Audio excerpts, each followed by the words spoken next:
guys, welcome back. Thank you for checking this out. I know it's been a while since I've made a video, but really I've just been busy and haven't had the energy to do so.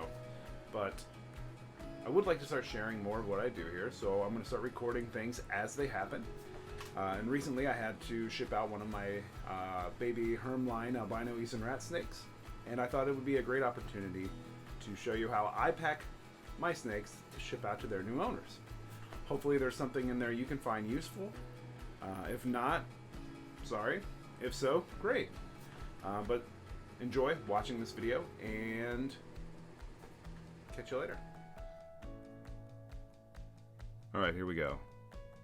I really like to use 12 by 9 by 6 inch boxes. I think they are the perfect size for shipping any or most animals that I'm going to ship. They can fit a variety of different sizes and multiples. But my favorite part is that's all I'll usually carry, and that will give me the opportunity to use like heat packs if it's cold or whatnot, and provide plenty of space in there to keep the distance. Because the heat packs, even I use the 72-hour ones because they have a lower maximum temperature, but you still want to have some distance because the max temperature is about 110 degrees, but it should keep the box a little or much less warm than that. But anyways, I like having that room. So I typically always use that size box. And then this is part of this part is satisfying, part of it isn't. When you're putting in these foam blocks, I typically like to get a 3/4 inch foam because why not? It's not much more expensive and it's a better insulator. These things always fit tight, super tight, sometimes frustratingly tight. But I think that's pretty good because that means that the insulation property is probably pretty good. The one thing I do that does drive me nuts about this is the sound when you're like right there, like, oh gosh. That sound can drive you a little nuts, but it is what it is. But they usually fit right in there. Looks like I'm having trouble there a little bit, but there you go. That is a tight fit. So there you go. This box is ready to be packed with a young animal.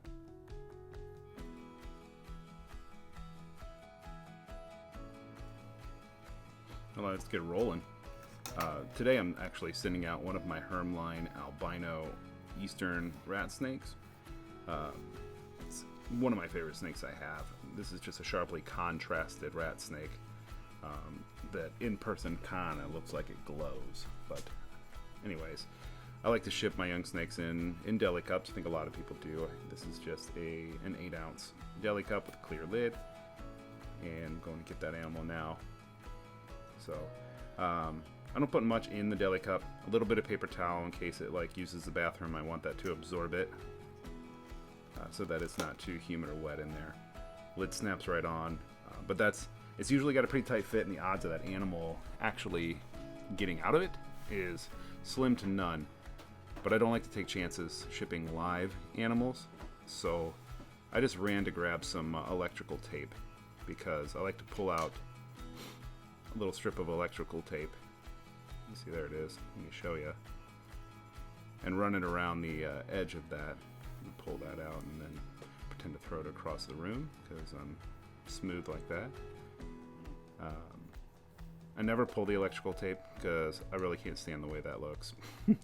Maybe it's a little silly, but the pulled edge of electrical tape kind of bothers me, so I just always cut it. And as you can see here, I'm just going to wrap that right around the edge so it touches the lid, and then once it goes all the way around, I'll kind of crimp it down, and then that'll stick to the lid and the cup, and that animal's not going to get out of there anytime soon.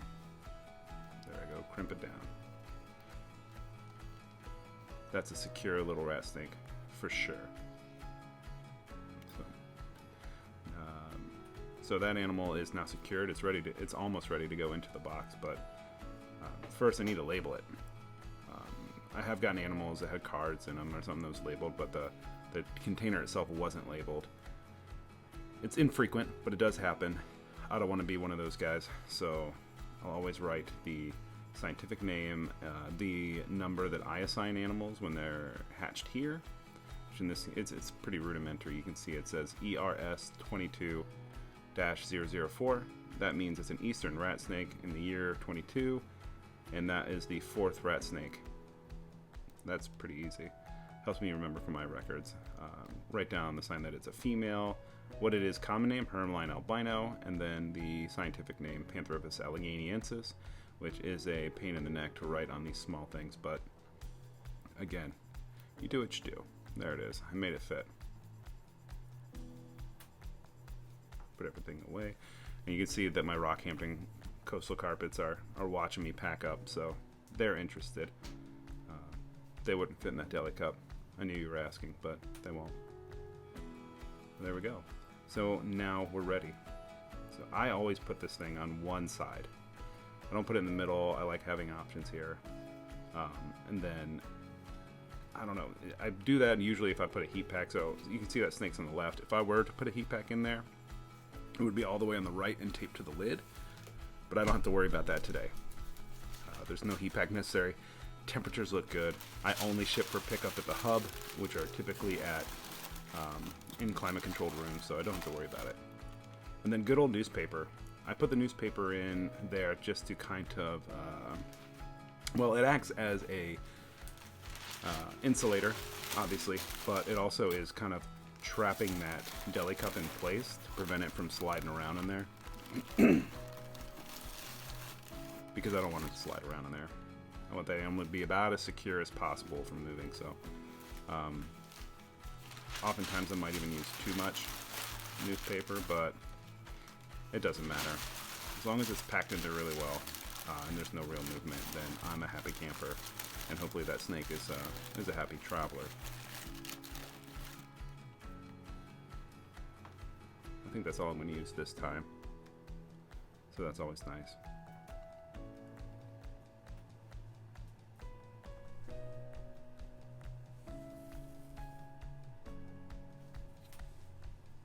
Yeah, I'm doing a voiceover watching this, and I don't know what the heck I'm doing right now, but that was a long pause. Let's see. Oh, yeah, it would probably be good if I put the lid on. Alright, so that's pretty much ready to be taped up, which is what we'll do next.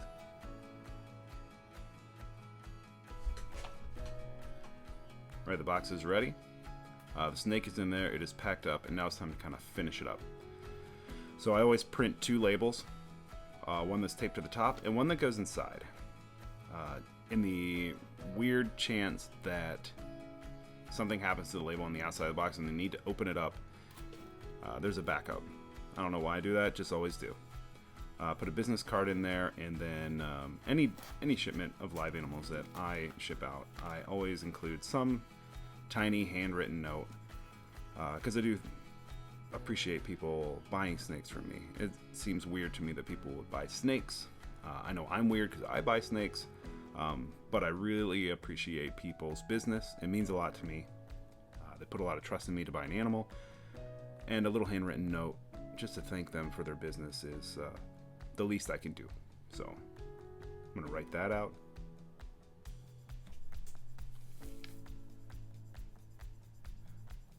I'm going to keep writing that out. Here I go. It's always on the fly. I never think things through. I want it to be genuine and spontaneous.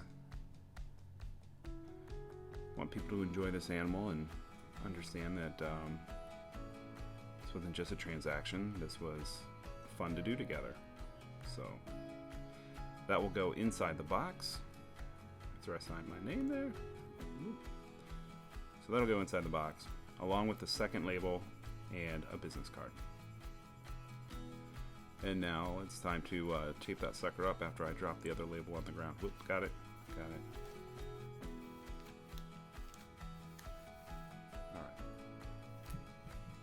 So you have to push those together, and then you usually use a body squeeze. Not my patented move. There it goes. So I taped that long enough so that it touches the tape that secured the bottom of the box. That way it kind of creates like a circuit. I don't know if that makes sense to you, but that's the whole point of that. And then I use the tape. I probably use too much tape.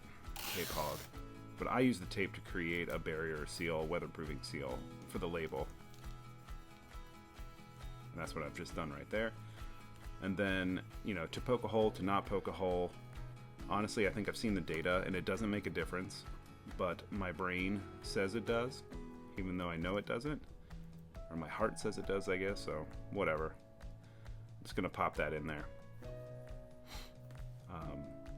I think it does help. I mean, there's plenty of air circulation in there, but I think it does help because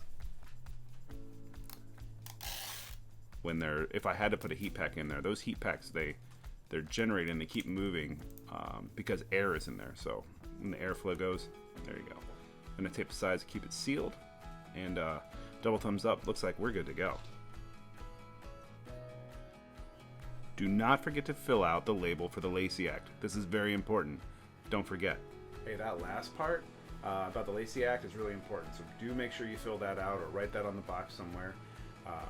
As a hobby, we need to make sure that we are following a lot of these regulations that are necessary, or at least are necessary for now. We don't need to make a bad name for ourselves, so that's an easy one to follow, right? Anyways, I hope you found some of this helpful, and if you liked it, please like, subscribe, and maybe share the video to someone else that may find it beneficial. And hopefully I'll see you again soon when I record something I think it's worth sharing. Take care.